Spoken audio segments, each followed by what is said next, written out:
నువ్వు తిరిగి జాయిన్ అయినట్టు ఎవరో చెప్తే విన్నాను. Very good.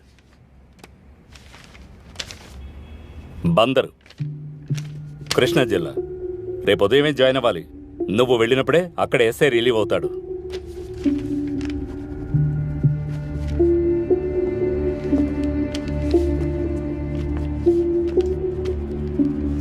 నువ్వు ఇవాళ బయలుదేరు. చాలా దూరం వెళ్ళాలి కదా. ఇక్కడ డ్యూటీ చేయలేనంత దూరం. ఇక్కడ వర్క్ చూసుకోవడానికి మనుషులు ఉన్నారు. ఆ పిల్లని ఎక్కడి నుంచి తీసుకొచ్చావో అక్కడే వదిలేసి వెళ్ళు. డిపార్ట్మెంట్కి కొన్ని రూల్స్ ఎథిక్స్ ఉన్నాయి. And one more thing, Madhu పెళ్లికి నువ్వేం రానక్కర్లేదు. ఎవరు పిలిచినా రావద్దు.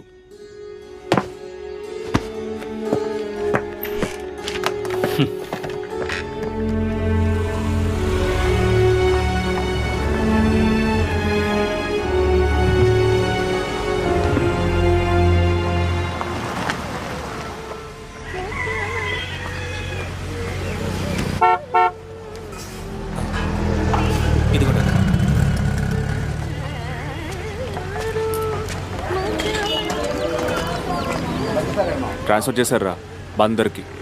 ఏంటి సార్ వచ్చి రాగానే?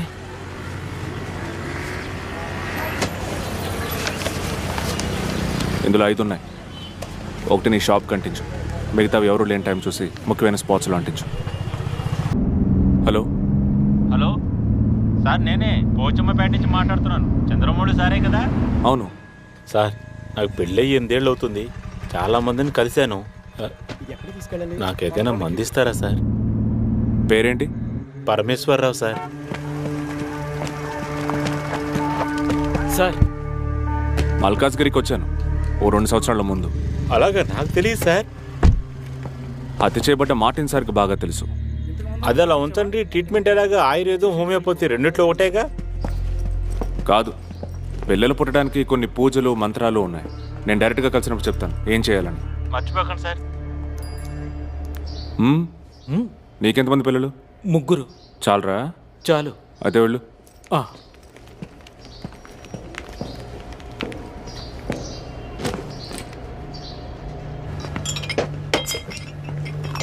రెండు 3 చోట్ల అంటించున్నారు.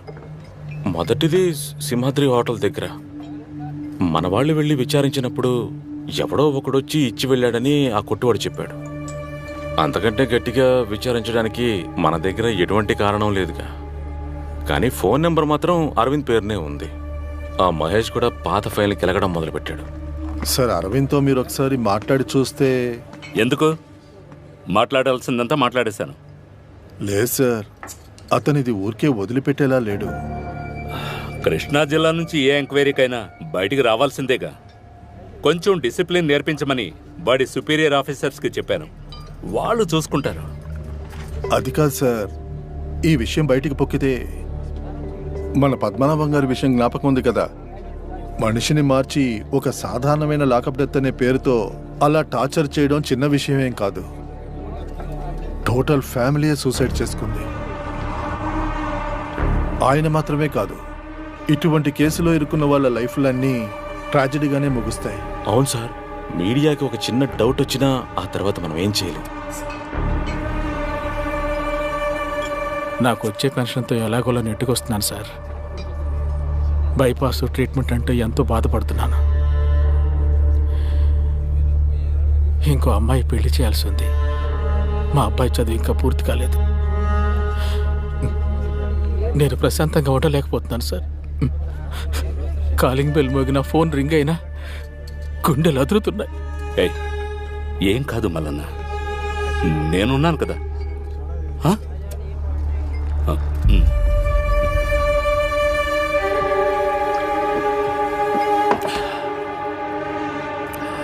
Sitaram sir was asking about you. Course discontinue చేస్తావా లేదా అని. I didn't say anything. అక్కడ ఎలా ఉంది క్లైమేట్? మాకెక్కడైనా ఒకే క్లైమేటే ఉంటుంది. ఎక్కువ రోజులు ఎండలు, మధ్యలో ఎప్పుడైనా వర్షం.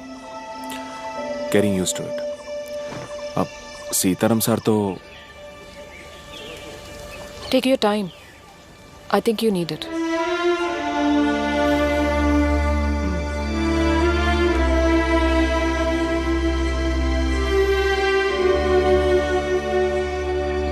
సార్, నేను ఒక అతన్ని లవ్ చేశాను సార్, గాఢంగా లవ్ చేశాను. సార్ ఈయన ఎస్ఐ గారు, ఆయనతో చెప్పు. ఆహా.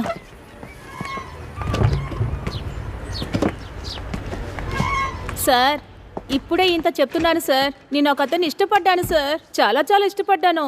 ఇదిగో ఇందులో చూడండి, ఆయన పంపించిన మెసేజ్లు ఉన్నాయి. 1200 మెసేజ్లు ఉన్నాయి సార్. ఇది చూడండి sir. I will come till the end of the world with you. ఇలాంటివన్నీ పంపించే చివరికి ఆ మనిషి మీ పేరేమన్నారు? ఝాన్సీ. పెళ్ళైందా మీకు? మొగుడు వదిలేసిపోయాడు. ఇతని వైఫ్ చనిపోయింది. నెల్లూరు ఈబీలోనే వర్క్. దీపక్ అతని పేరు. అక్కడ మంచిళ్ళు తీసుకుంటానని చెప్పి నా దగ్గర 50,000 అడిగాడు సార్. అడగగానే నేను ఇచ్చేశాను. ఒకే వారంలో ఆ డబ్బు నాకు తిరిగి ఇచ్చేశాడు సార్. ఇదిగో సార్ ఆ ఇంటి ఫోటో. అక్కడ పని జరుగుతోంది. గృహప్రవేశము పెళ్లి ఒకేసారి చేసుకుందాం అన్నాడు సార్. తర్వాత 10 రోజుల క్రితం ₹1,00,000 కావాలని అడిగాడు. అది ఇచ్చిన తర్వాత ఫోన్ లేదు, మెసేజ్ లేదు. మీరు అతన్ని చూడనే లేదా? లేదు సార్, చాటింగ్ లోనే పరిచయం అయ్యాడు. వచ్చే 25వ తారీఖు నా బర్త్డే రోజు నేరుగా వచ్చి కలుస్తానని చెప్పాడు. నేను 4-5 ఫోటోలు అతనికి పంపించాను సార్. సార్, నా గాజులు చైను తాకట్టు లేదు, పెట్టి సరిగ్గా పంపాను సార్. వడ్డీ కట్టడానికి డబ్బులు లేవు. కష్టపడి సంపాదించి కొనుక్కున్న నగలు సార్. వెంటనే నెల్లూరుకు వెళ్ళి విచారించండి సార్. నా డబ్బులు మీరు ఇప్పుడు ఎక్కడున్నారు? వచ్చేలా చెయ్యండి సార్. సార్, వడ్డీ కట్టడానికి కూడా నా దగ్గర డబ్బులు లేవు సార్. అతను దొరకపోయినా పర్వాలేదు, నా డబ్బులు ఎలాగైనా నాకు వచ్చేలా చెయ్యండి సార్. మీకు ముక్కు మొహం తెలియని ఎవడో ఒకటికి ₹1,00,000 డబ్బు ఫోటోలు పంపించి ఈ ఏడుపెందుకు?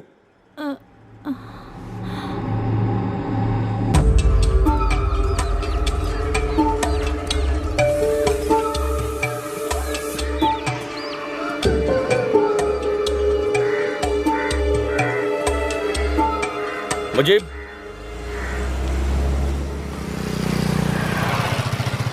బాపా,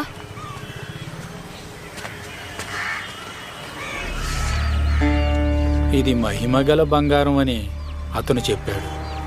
6 మాసాలు ఇంట్లో ఉంచుకుంటే పిల్ల పెళ్ళవుతుందని చెప్పినప్పుడు నేను దాన్ని నమ్మి మోసపోయాను. 2.5 లక్షల డబ్బు తీసుకొని నగలు తెచ్చిస్తానని చెప్పి పారిపోయాడు. వడ్డీకి తెచ్చిచ్చాను సార్. క్యాష్గానే కదా ఇచ్చావు? అవును సార్. వాడిని చూస్తే ఎవరికి అనుమానం రాదు సార్. అంత మంచివాళ్ళ కనిపిస్తాడు. ఇక్కడ మా ఇంటి మేడపైన కొన్నాళ్ళు అద్దెకున్నాడు సార్.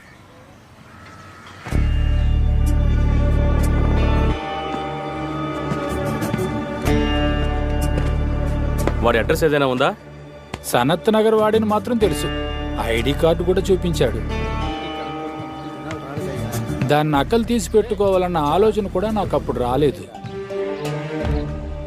ఆల్వాలో గది తీసుకొని ఉంటున్నాడని తెలిసింది. అక్కడికి వెళ్ళేసరికి పరారైపోయాడు.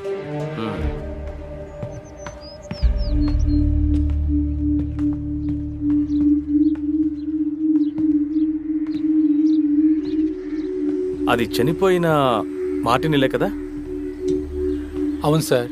ఇంత దగ్గరగా ఉన్నప్పుడు అతనికి బాగా తెలిసినవాడే అయి ఉంటాడు కదా చంద్రమౌళి? ఎందుకు తెలియదు సార్, నేనే కదా పరిచయం చేశాను. వాళ్లకు పిల్లలెవరూ లేరు, సంతానం కోసం పరిహార పూజలు చేస్తానన్నప్పుడు నేనే మార్టిన్ సార్కి చెప్పాను. ఆ తర్వాత వాళ్ళింట్లో అందుకోసం పూజలు పునస్కారాలు చేస్తూ ఉండేవారు. వాళ్ళ దగ్గర కూడా చాలా డబ్బు లాగేశాడు సార్. వాడు మోసగాడని తెలుసుకునే లోపు ఆ మురళివాణ్ణి చంపేశాడు కదా. శవాల్ని పుడుతున్నప్పుడు వాడు అక్కడే ఉన్నాడు సార్.